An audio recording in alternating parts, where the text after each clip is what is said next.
Hello मेरे शेर और शेरनियों, स्वागत करता हूं आप सभी को आपके अपने एप्लीकेशन मिसाइल क्लासेस में। मेरे प्यारे, मैं आज आपके सामने बताने वाला हूं कि 4 नवंबर को जो आप लोगों का ब्लूप्रिंट का एग्जाम होने वाले हैं, इसमें किस तरह से आपके पेपर में क्वेश्चन छापने वाले हैं। मोस्ट इंपॉर्टेंट क्वेश्चन मैं लेकर आया हूं। मैं आप लोगों को चैप्टर से सेट नंबर 1 में मैंने आपको बताया था कि अगर आप सेट 1, सेट 2 और सेट 3 कर लेते हैं तो आपके पेपर में जैसा भी क्वेश्चन है इजीली से सॉल्व कर सकते हैं। ठीक है, तो अभी मैंने सेट 1 ऑलरेडी प्रोवाइड कर चुका हूं। कोई ऐसा स्टूडेंट है जो नहीं देखे तो जल्दी से देखिए। और सेट नंबर 2 अभी हम लोग डिस्कस करेंगे।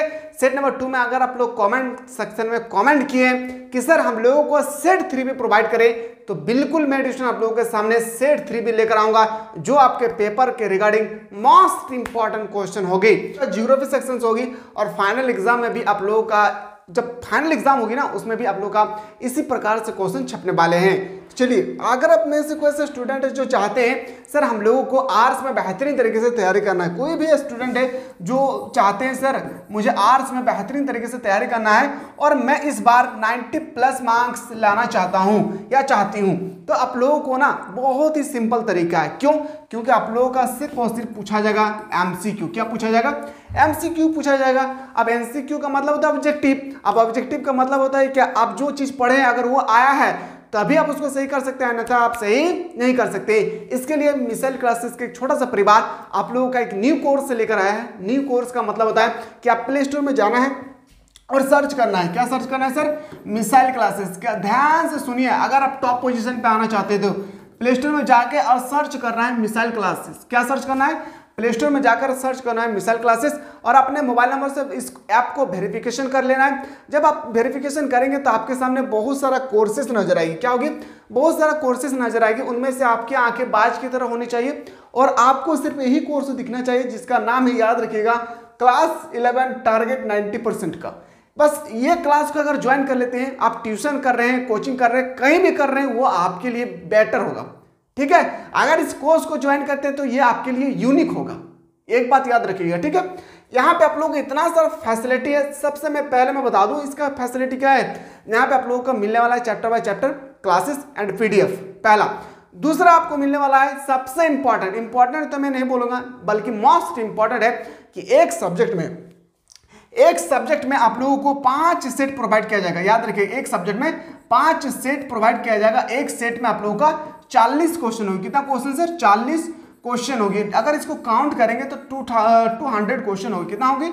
200 क्वेश्चन होगी, यानी 200 क्वेश्चन होगा और सारा का सारा क्वेश्चन यहीं से आएगा। और यह कलेक्ट क्या है? हमारी यूनिवर्सिटी के टीचर।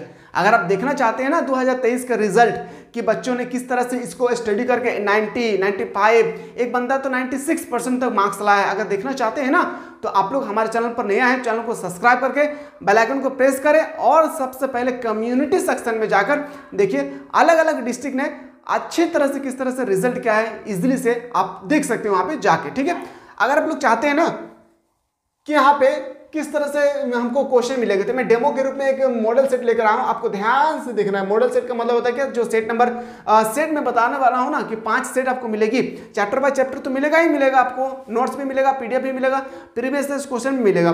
सबसे इंपॉर्टेंट होती है ये सेट। याद रखिए, कौन सा सेट सर? ये सेट। इस तरह से आपको 5 सेट प्रोवाइड किया जाएगा। 1-2 सेट नहीं, 5 सेट प्रोवाइड किया जाएगा और सारा का सारा क्वेश्चन का साथ ही आंसर होगा। जैसे इस्लाम के संस्थापक पैगंबर मोहम्मद साहब का जन्म कब हुई थी? 570 ईस्वी में। आप जब इसको उठाकर देखेंगे ना तो इसमें आप लोगों का 40 क्वेश्चन होगी। कितना क्वेश्चन होगी? 40 क्वेश्चन होगी विथ आंसर के साथ। इस तरह से आपको हर एक सब्जेक्ट में 5-5 सेट मिलेगी। अगर आप इस 5 सेट को कर लेते हैं ना तो चुटकी में आंसर देंगे एग्जाम में। सच कह रहा हूं, एक बार आप लोग इस कोर्स को जरूर बाय कीजिएगा। ठीक है, चलिए मेरे प्यारे, मैं बात कर रहा था आप लोग का किसके बारे में, तो बोलेंगे सर ये जो हम लोग डिस्कस कर रहे थे मोस्ट इंपॉर्टेंट होगी किसके बारे में, तो बोलेंगे सर ये ब्लूप्रिंट के एग्जाम के रिगार्डिंग। क्या होगी सर? ब्लूप्रिंट के एग्जाम के रिगार्डिंग हमारे पेपर में किस प्रकार से क्वेश्चन आएगी। एक एक क्वेश्चन को मैं आप लोगों को ध्यानपूर्वक बता रहा हूं, ध्यान से सुनिए। महासागरीय जल की ऊपरी एवं निचले गति किससे संबंधित होती है? तरंग से। तरंग का मतलब सुनो, लहर जो होती है ना, लहर समझ में आ रहा है ना जी? इस तरह से जो तरंगे करती है नदी के किनारे, आप लोग गए होंगे ना, देखिए आप हंस रहे जा रहे हैं, गए होंगे है ना, तो नदी के किनारे आप लोग तरंग जिस तरह वेव करती है ना, उस तरह से हम लोग बोल सकते हैं सर निचली और ऊपरी हिस्सा को हम लोग क्या बोलते हैं? तो तरंग बोलते हैं या वेव भी हम लोग बोलते हैं। फिजिक्स में आप लोग पढ़ चुके हैं क्लास 10 में। ठीक है, बात रहे सर क्वेश्चन 2 का। ज्वार भाटा के निर्माण के लिए कौन सा बल उत्तरदायी नहीं है, यानी ज्वार भाटा के लिए कौन सा बल जो उत्तरदायी नहीं है वो नहीं पूछा गया बल्कि नहीं है, बोले से कोरियालिस शक्ति। क्या हो जाएगी? कोरियालिस पावर, यानी ऑप्शन नंबर डी आपका बिल्कुल सही उत्तर हो जाएगा। अगला प्रश्न पे आते हैं। क्वेश्चन नंबर हम लोग का जो 3 है, बृहद ज्वार आने का क्या कारण है? बृहद मतलब विशाल सा ज्वार, ज्वार भट्टा पढ़े हो ना क्लास 7 में, ज्वार भट्टा जो समुद्र के किनारे होती है ना, आग निकलता है या तो पूरा धंस जाते हैं जमीन, तो ज्वार भट्टा जो है ना बृहद होती है, तो बोलेंगे सर इनमें से कोई नहीं। ऑप्शन नंबर क्या हो जाएगी? डी इसका बिल्कुल सही उत्तर हो जाएगा। अगला प्रश्न पे आते हैं। क्वेश्चन नंबर 4, विश्व के उच्चतम ज्वार आते हैं, विश्व के सबसे उच्चतम स्थान पर कहाँ पे, किस खाड़ी में ज्वार आते हैं, ये आपसे पूछे गए हैं। और याद रखिएगा ये क्वेश्चन मुझे पूरा याद है कि 2021 के पेपर में पूछे गए थे। याद रखिएगा फंडी की खाड़ी में, कहाँ पे बोलेंगे सर? फंडी की खाड़ी में, यानी ऑप्शन नंबर क्या हो जाएगा? ए इज द करेक्ट आंसर हो जाएगी। अगला प्रश्न पे आते हैं सर। क्वेश्चन नंबर हम लोग का 5 है, पृथ्वी तथा चंद्रमा की न्यूनतम दूरी कब होती है? बोले उपभू में। क्या होती है? उपभू में। याद रखिएगा पृथ्वी तथा चंद्रमा की न्यूनतम दूरी कब होती है? उपभू। आपको पता होना चाहिए ऑफशोर क्या है, उपशोर क्या है, उपभू क्या है और अपभू क्या है, चारों को आपको डिफिनेशन पता होना चाहिए। अगर आपको पता नहीं है तो याद रखिएगा मुझे पता है कि आप लोग हमारे एप्लीकेशन पे अभी ज्वाइन नहीं किए। जब ज्वाइन करेंगे सारा का सारा चीज वहां पे आप लोगों को ऑलरेडी अवेलेबल कर दिया गया। एक एक क्वेश्चन को वहां पे आपको ध्यान से देखना है और इसी प्रकार से पेपर में क्वेश्चन छपेंगे। ठीक है, क्वेश्चन कैसा भी रोटेट करे, आप लोगों को दिमाग को रोटेट नहीं करना है। बृहद ज्वार आते हैं, बृहद ज्वार कहाँ पे आते हैं? अमावस्या और पूर्णिमा को। याद रखिए क्या होगी? अमावस्या और पूर्णिमा। ऑप्शन नंबर क्या हो जाएगा? ए इसका बिल्कुल सही उत्तर हो जाएगा। क्वेश्चन नंबर 7 पे आते हैं। पृथ्वी उपसौर की स्थिति कब होती है? पृथ्वी में उपसौर की स्थिति जनवरी महीना में होती है। कौन महीना में? जनवरी महीना में होती है। अगला प्रश्न पे आते हैं 8 में। संसार का पहला ज्वारी विद्युत गृह कहाँ स्थापित किया गया था? बोलेंगे सर फ्रांस में। फ्रांस की सर राजधानी अगर आपसे पूछा जाएगा तो बोलेंगे सर कहाँ है फ्रांस की राजधानी? तो पेरिस में है। कहाँ पे है? फ्रांस की राजधानी पेरिस है। ठीक है, चलिए अगला प्रश्न पे आते हैं सर। क्वेश्चन नंबर हम लोग आते हैं 9 पे। निम्नलिखित में से कौन सी धारा अटलांटिक महासागर में नहीं बहती है? सी धारा अटलांटिक महासागर, जैसे आर्कटिक महासागर, अटलांटिक महासागर, प्रशांत महासागर है ना, तो इस सब के बारे में आपसे पूछा गया कि अटलांटिक महासागर में नहीं बहती है, आपसे पूछा गया। तो बोलेंगे सर हम्बोल्ट धारा। क्या हो जाएगी?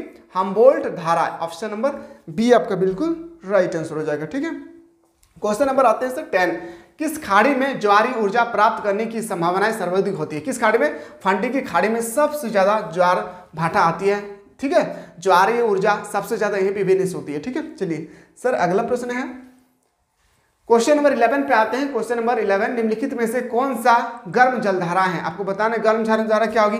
तो आगुल हास धारा। याद रखिए क्या होगी? ऑप्शन नंबर डी इसका बिल्कुल क्षेत्र होगा। सबसे गर्म जलधारा है कौन? तो बोलेंगे सर आगुल हास की जलधाराएं। ऑप्शन नंबर डी का बिल्कुल सही उत्तर हो जाएगा। अगले प्रश्न पे आते हैं। क्वेश्चन नंबर 12 पे, विश्व का सबसे गहरा गर्त कौन सा है? मैंने अभी जस्ट बताया था मरियाना गर्त। क्या हो जाएगी? मरियाना गर्त दुनिया के सबसे गहरा गर्त है। याद रखिए क्या होगी? गहरा गर्त होती है मरियाना गर्त। जैसे दुनिया का सबसे बड़ा सागर प्रशांत महासागर, दुनिया का सबसे छोटा महासागर आर्कटिक महासागर, ठीक है, अटलांटिक महासागर। ठीक है, अगला प्रश्न पे आते हैं। क्वेश्चन नंबर सर 13 में अल नीनो धारा प्रकट करती है। जो अल नीनो धारा है वो कहाँ? पेरू तट पर। कहाँ पे सर? पेरू तट पर। ऑप्शन नंबर डी इसका बिल्कुल राइट आंसर हो जाएगा। प्रश्न पे आते हैं क्वेश्चन 14 पे। निम्नलिखित में से किसे भविष्य के संसाधनों का भंडार कहा जाता है? किसे हम लोग भविष्य का भंडार यानी भविष्य के संसाधनों का भंडार कहते हैं? ये क्लास 10 में आप ऑलरेडी पढ़ चुके हैं। बोले सर महासागर को। क्यों सर? महासागर को ऐसा क्यों कहा गया है कि भविष्य का संसाधन का ये भंडार है? देखिए महासागर में क्या होता है ना कि बहुत सारे जीव जंतु मर जाते हैं, लाखों करोड़ों वर्ष तक वो दबे रहते हैं, तब जाकर ना पेट्रोल का निर्माण होता है। किसका निर्माण? पेट्रोल का निर्माण होता है। जो हम लोग गाड़ी में तेल भराते हैं ना, तब पेट्रोल का निर्माण होता है। अब देखिए कोयला का निर्माण किससे होता है? लाखों करोड़ों वर्ष पहले जब कोई जगह पे पूरा का पूरा पेड़ आकर धंस जाते हैं और लाखों करोड़ों वर्ष के बाद वो पेड़ जो है ना कोयला के रूप में धारण हो जाता है। ठीक इसी तरह से समुद्र किनारे जीव जंतुओं के मर जाने के बाद लाखों करोड़ों वर्ष के बाद क्या होती है? यहाँ पे पेट्रोल का निर्माण होता है। ठीक है, ये प्रकृति का रूल है। ठीक है, चलिए क्वेश्चन नंबर आते हैं 15। ज्वार भाटा के निर्माण के लिए कौन सा बल उत्तरदायी नहीं है? मैंने अभी जस्ट बताया।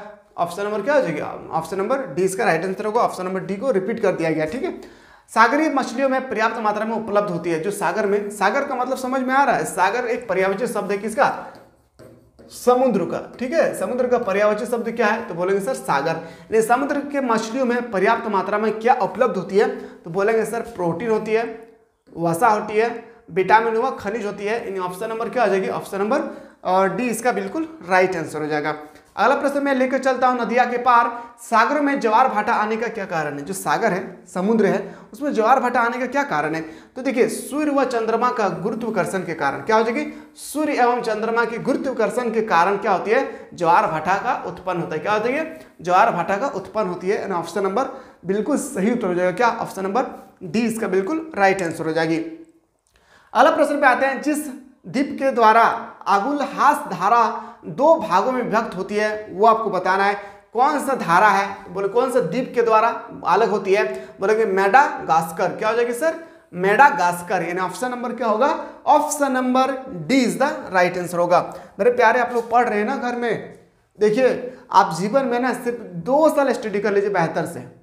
क्लास 1 से लेकर क्लास 10 तक, क्लास 1 से लेकर क्लास 10 तक क्या किए हैं, क्या किए थे, वो सब को आपको भूल जाना है, ठीक है। आप बात रही ना सर जीवन को जीने के लिए, क्लास 11 और क्लास 12 तय करती है कि आपकी जीवन, आपका फ्यूचर कहाँ तक जाने वाला है। यही क्लास 11 और क्लास 12 जो है व्यक्ति का, स्टूडेंट का माइंड पे ना सेटअप होती है। मुझे इंजीनियर बनना है, मुझे चोर बनना है, मुझे चूहाड़ बनना है, मुझे IAS ऑफिसर बनना है, मुझे UPSC का एग्जाम क्लियर करना है, मुझे रेलवे में जाना है, मुझे आर्मी में जाना है। यही 2 साल होता है, क्लास 11 और क्लास 12 में इंसान तय करते हैं। इसलिए कहा जाता है ना, युवा का सबसे इंपॉर्टेंट समय तो क्लास 11 एंड क्लास 12। समय को वेस्ट ना करें, समय जिंदगी में फिर लौट कर आपके जीवन में, आपके जीवन में क्या दुनिया के किसी भी इंसान के जीवन में लौट कर नहीं आने वाला है। जो चीज़ मुझे एक बार मिला है, मैं क्यों ना उसको सही डायरेक्शन पे यूज़ करूँ। मुझे तो समय रोज रोज नहीं मिलने वाला है। आज आप हमें देख रहे हैं, आज मैं आपको पढ़ा रहा हूँ, हो सके कि मैं कल रहूँ या ना रहूँ, है ना, कल का समय मुझे मिले या ना मिले। जो आज है ना मेरे प्यारे, उसको वेस्ट से उसको उपयोग करने की कोशिश करें, क्योंकि ये समय कोई भी इंसान को दोबारा नहीं मिलता है।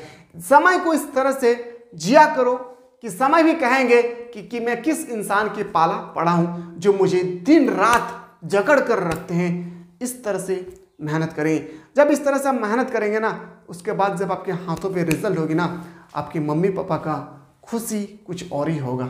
याद रखिएगा, लाखों रुपया उस इंसान के हाथ में थाम दे जिसने आपको पाला पोसा है, और आप कमा करके 1 रुपया दीजिए और लाखों रुपया को एक तरफ और 1 रुपया एक तरफ रखा जाए, तो 1 रुपया जो पैसा है वो भारी पड़ जाएंगे आपके मम्मी पापा के। याद रखिएगा, इतना अहमियत रखते हैं एक स्टूडेंट के जीवन में अपने मदर एंड फादर को। इसलिए मदर फादर जो भी आप लोगों के लिए कर रहे हैं, सब कुछ बेटर कर रहे हैं। बस उन लोगों का जो आस है, जो दिल लगाए हुए हैं ना कि हमारे बेटा पढ़ेंगे लिखेंगे आगे बढ़ेंगे, कुछ करेंगे, ऐसा काम करेंगे कि हमारे गांव में रोशन होगी, हमारे शहर में होगा, हमारा अड़ोस पड़ोस जो हमें ताना दे रहे, ये ताना हमें नहीं देंगे। समझ में आ रहा ना, तो बिल्कुल अभी पढ़ाई में ध्यान रखिए। क्लास 11 क्लास 2 को जम कर पढ़े मेरे प्यारे, इतना जम कर पढ़े कि जब बाहर निकल कर कोई देखे ना, तो सिर्फ और सिर्फ कहे कि बनना है तो इसके जैसा, बनना है तो इसके जैसा बनना है। इतना पढ़ें, तब मजा आएगा जिंदगी में जीने का। क्वेश्चन नंबर नेक्स्ट पे आते हैं, निम्नलिखित में से कौन सी धारा बहती है अटलांटिक महासागर में नहीं बहती है। कौन सी धारा बहती है अटलांटिक महासागर में नहीं बहती है, तो बोलेंगे ये आपसे पूछा गया है कि अटलांटिक महासागर में नहीं बहती है। बहुत इंपॉर्टेंट क्वेश्चन है मेरे प्यारे, एक एक क्वेश्चन को ना ध्यान से देखना है आपको। क्या करना है मेरे प्यारे, ध्यान से देखना है। और ये जो क्वेश्चन आपके सामने ना बहुत इंपॉर्टेंट है, जैसे हो गया gulf stream, Falkland, Humboldt, Labrador, तो इसका आंसर आपको जल्दी से बताना है कमेंट सेक्शन में। जैसे आपको क्वेश्चन नंबर 19 है तो 19 का आंसर आपको बताना है कमेंट सेक्शन में। उम्मीद करता हूँ हर एक स्टूडेंट इसका आंसर कमेंट सेक्शन में राइट बताएंगे। क्वेश्चन नंबर आते हैं सर हम लोग 20, स्थान जहाँ लेब्राडोर धारा तथा गल्फ स्ट्रीम आपस में मिलती है उससे हम लोग बोलते हैं कनारी। क्या बोलते हैं सर, कनारी बोलते हैं। ऑप्शन नंबर सी इसका बिल्कुल सही उत्तर हो जाएगा। क्वेश्चन नंबर आते हैं सर 21, निम्नलिखित में से प्रशांत महासागर में चलने वाली धारा कौन सी है। देखिए यहाँ पे गलत लिखा हुआ है, धारा कौन सी है, ये आपसे पूछे गए हैं तो बता देना है, कुछ नहीं, क्यूरिसियो धारा। क्या हो जाएगी, क्यूरोसियो धारा। ऑप्शन नंबर क्या हो जाएगी? ऑप्शन नंबर सी इसका बिल्कुल राइट आंसर हो जाएगा। नेक्स्ट क्वेश्चन आपसे पूछा जाएगा, बृहद ज्वार के समय सूर्य, चंद्रमा एवं पृथ्वी की स्थिति क्या होती है? तो एक रेखीय होती है। याद रखिएगा, सूर्य, मून एंड अर्थ एक ही रेखा में होती है, इक्वेशन में होती है, सूर्य, चंद्रमा, पृथ्वी। ठीक है, अगला प्रश्न में आते हैं, क्वेश्चन नंबर 23 में, महासागरीय की तरल सतह के विपक्ष विक्षोभ को क्या कहा जाता है? बोलेंगे सर लहर। क्या बोलते हैं? देखिए, लहर और तरंग में ना बहुत फर्क है, याद रखिएगा। जैसे गर्त और विरल में बहुत फर्क होती है ना, उस तरह लहर और तरंग में बहुत डिफरेंट होती है। ठीक है, चलिए सर अगला प्रश्न है हमारे पेपर में आ जाए 24 में, सागरीय लहरों निम्नलिखित में से कहां से ऊर्जा प्राप्त करती है? बोलेंगे सौर प्रणाली से। कहां से सर? सौर प्रणाली। ऑप्शन नंबर बिल्कुल सही हो जाएगा, ए इज द करेक्ट आंसर हो जाएगी। क्वेश्चन नंबर 25 में आते हैं, महासागरों का महत्वपूर्ण गैर परंपरागत ऊर्जा होती है। क्या बोले सर? ज्वार और भाटा में। क्या हो जाएगी? ज्वार भाटा। ऑप्शन नंबर सी इसका बिल्कुल सही उत्तर हो जाएगा। क्वेश्चन 26 से, तरंग को दो सुरंगों अथवा पतों के बीच की क्षैतिज दूरी को क्या कहते हैं? तरंग की लंबाई। क्या कहते हैं? देखिए, तरंग ना इस तरह से होता है। क्या होता है सर? तरंग जो है इस तरह से होती है, वेवलेंथ की तरह। ठीक है, और यहाँ पे हम लोग बोल सकते हैं क्या होती है? Up down up down up down होती है। तो इस स्टेज को हम लोग तरंग की लंबाई बोलते हैं। क्या बोलते हैं सर? तरंग की लंबाई। ठीक है, चलिए अगला प्रश्न पे आते हैं। क्वेश्चन नंबर 27 है, भारत में तरंग ऊर्जा प्राप्त करने के लिए संयंत्र कहाँ लगाया गया है? बोलेंगे सर वेनेजुएला में। क्या हो जाएगी? ऑप्शन नंबर ए आपका बिल्कुल राइट आंसर हो जाएगा। क्वेश्चन नंबर 28 पे आते हैं, सर्वाधिक जलमार्ग खाइयों अथवा गर्त किस महासागर में पाए जाते हैं? तो बोलेंगे प्रशांत महासागर में। प्रशांत महासागर दुनिया का सबसे गहरा महासागर है और दुनिया का सबसे बड़ा महासागर है प्रशांत महासागर। इसीलिए यहाँ पे कह रहा है कि खाई मतलब होता है गहराई। क्या होता है? डिप। डिप मतलब गहराई, और गर्त भी मतलब वही होता है। ठीक है, तो आपसे पूछा जाए कौन सा महासागर है, तो बोलेंगे प्रशांत महासागर। आशा करते हैं कि समझ में आ रहा होगा। मैं बार बार बोल रहा हूँ कि अगर आप लोग चाहते हैं ना बेहतरीन तरीके से तैयारी करना आर्ट्स की, तो आप मिसाइल क्लासेस के आपको पहले डाउनलोड कीजिए। क्या करें? प्ले स्टोर में जाकर मिसाइल क्लासेस के आपको प्ले स्टोर से डाउनलोड करें, और डाउनलोड करने के बाद आप इस कोर्स को जरूर बाय कीजिएगा। कौन सा कोर्स को सर? इस कोर्स को जरूर बाय कीजिए। इसका फी ओनली फॉर 249 रुपया। कितना रुपया? 249 रुपये में आपको आर्ट्स का ऑल सब्जेक्ट का एग्जाम 2024 का सेलेक्टेड क्वेश्चन यहाँ पे आप लोगों को मिल जाएगा। क्या मिलेगा? 100% सेलेक्टेड क्वेश्चन, पीडीएफ मिलेगी, डाउट क्लासेस होगी, बेस्ट एक्सप्लेन होगा, और सबसे इंपॉर्टेंट होती है ना, इसमें आपको सेलेक्टेड सेट मिलेगी। एक सेट में 40 क्वेश्चन मिलेगा। ठीक है, इस तरह से एक सब्जेक्ट में 5 सेट आप लोगों को प्रोवाइड किया जाएगा। कितना सेट?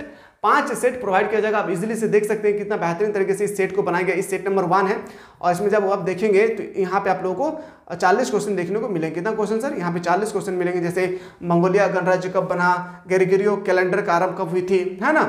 इस तरह से एकदम सेलेक्टेड क्वेश्चन है एग्जाम 2024 के रिगार्डिंग, ये हमारे यूनिवर्सिटी के टीचर हमें प्रोवाइड किया है। ठीक है, तो जल्दी से जाए, फिर भी बहुत काम है, आपको इस कोर्स को जरूर से जरूर बाय करें। ठीक है, कोई दिक्कत होगी ऑलरेडी नीचे नंबर दिए गए हैं, इस नंबर के माध्यम से आप लोग हमारी टीम के साथ कनेक्टेड हो सकते हैं। ठीक है, चलिए सर अगला क्वेश्चन है, सागर प्रदूषण का प्रमुख कारण है। सागर प्रदूषण का प्रमुख कारण क्या है? समुद्र परिवहन। समुद्र में जो परिवहन चलती है ना, धुआं उड़ते हैं या उसमें केमिकल होती है तो वो भी, अपतटीय तेल का वेधन, औद्योगिक अवशिष्ट।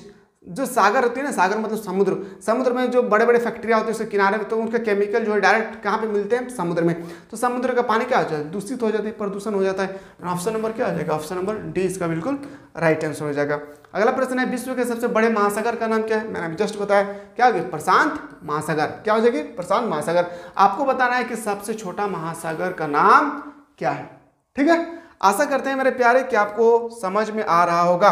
मैं वेट कर रहा हूं आप लोगों का, जल्दी से कमेंट सेक्शन में कमेंट करें कि सर जल्दी से ना एक बार सेट थ्योरी लेकर आइए, ताकि हम लोगों का 40/40, याद रखिएगा 40/40 मार्क्स आ जाए इजिली से। ठीक है, तो आशा करते हैं मेरे प्यारे कि आपको सेट 1 सेट 2 आप लोग देखे होंगे, तो सेट 3 के लिए आप लोग जल्दी से कमेंट सेक्शन में कमेंट करें सेलेक्टेड क्वेश्चन के लिए। मिलते हैं नए वीडियो में, तब तक लोग स्वस्थ रहे, मस्त रहे, पढ़ाई में व्यस्त रहे।